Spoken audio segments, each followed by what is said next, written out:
almost 200,000 students are now seeking compensation from universities, claiming they didn't receive the full education they paid for during the pandemic. University College London's already agreed to settle a case for £21 million.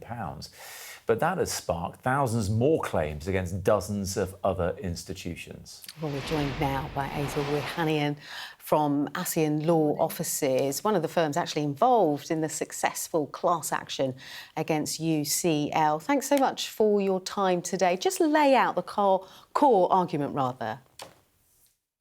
Yeah, thank you for having me. So we're bringing claims against universities on behalf of students who were at university during the pandemic. The basic idea is that students paid for and expected in-person teaching and access to facilities, and what they got was far less valuable than what they paid for. They had online teaching, they didn't have access to facilities for most of the time, and when they did, that access was restricted. Under English law, if you pay for a service and what you get is less valuable than what you paid for, you're entitled to compensation.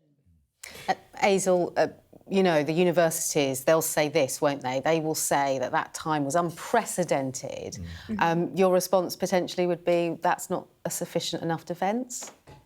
Well, we're not criticising universities for sticking to government guidance and restrictions. What we're criticising universities for is charging the same fees for a less valuable service.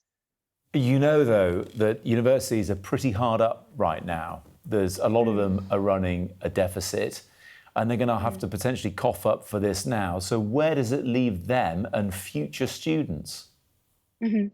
Well, we're only bringing claims against the universities on behalf of students that have instructed us. So we're not bringing claims on behalf of the entire student body. And the value of those claims is actually quite a small proportion of the revenue of that university. OK, but like I say, some of them, they're not getting an awful lot of revenue. They're actually running a deficit, so they can ill afford this. And I think there is, as I'm sure you're aware, a wider conversation about the future of the university sector, that it is in peril in some ways. Yeah, and I think that's reflected in the number of sign-ups we've had and the interest we have in the claim. So like you said at the start of the programme, over 200,000 students have signed up, and that's 50,000 since the UCL settlement was announced. So there is really kind of a hunger for reform and a desire to address the high fees that students are paying at university. Yeah, so Asal, I wonder is this about consumer rights then? Because students, they'll be coming to you saying, you know, they shelled out quite a lot of money to go to university and they weren't receiving what they should have. Yeah, that's exactly it. So we're claiming a breach of contract. So students expected to have in-person teaching and access to facilities. That's what they paid for, and that's not what they got. So under English law, they would be entitled to compensation.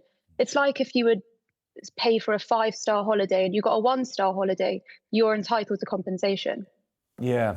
Look, I know you say you were instructed, but you'll also be aware that other law firms operate differently, you know, so-called ambulance chasers. Is there a risk, do you think, that other law firms could be more proactive in getting students to bring actions in this regard? Well, we've been working on the student group claim since 2022, and the claim against UCL was issued in 2023. So since then, we've really had time to build up the number of claimants we have. And the UCL case was a good test case to see how claims against universities might go.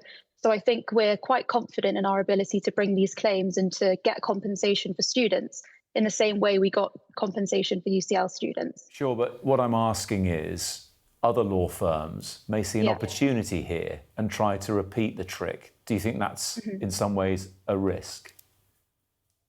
Well, I think what we're providing to students is very attractive because we work on a no-win, no-fee basis. So students would only need to pay us if their claims are successful, and that payment would come out of the compensation awarded to them. How much do they pay them? Because, you know, if we look at this 21 million by UCL, I know it's not spread equally across all students. It depends on their subjects. So, you know, if they're doing chemistry, for example, they need to be in the lab more, that kind of thing, so they get perhaps slightly more. But if it's no win, no fee, how much of their compensation do you get? It's capped at 35%.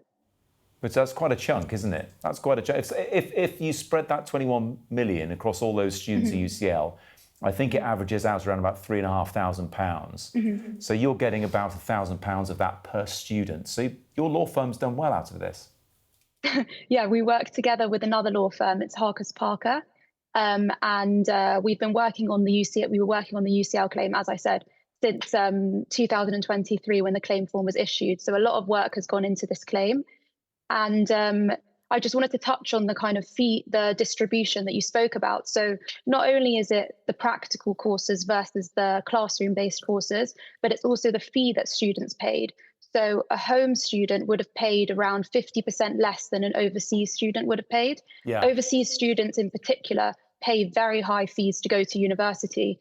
And for a lot of them, it's an opportunity to kind of see a whole new world, to meet people from all around the world, to move abroad. And that opportunity was taken away from them.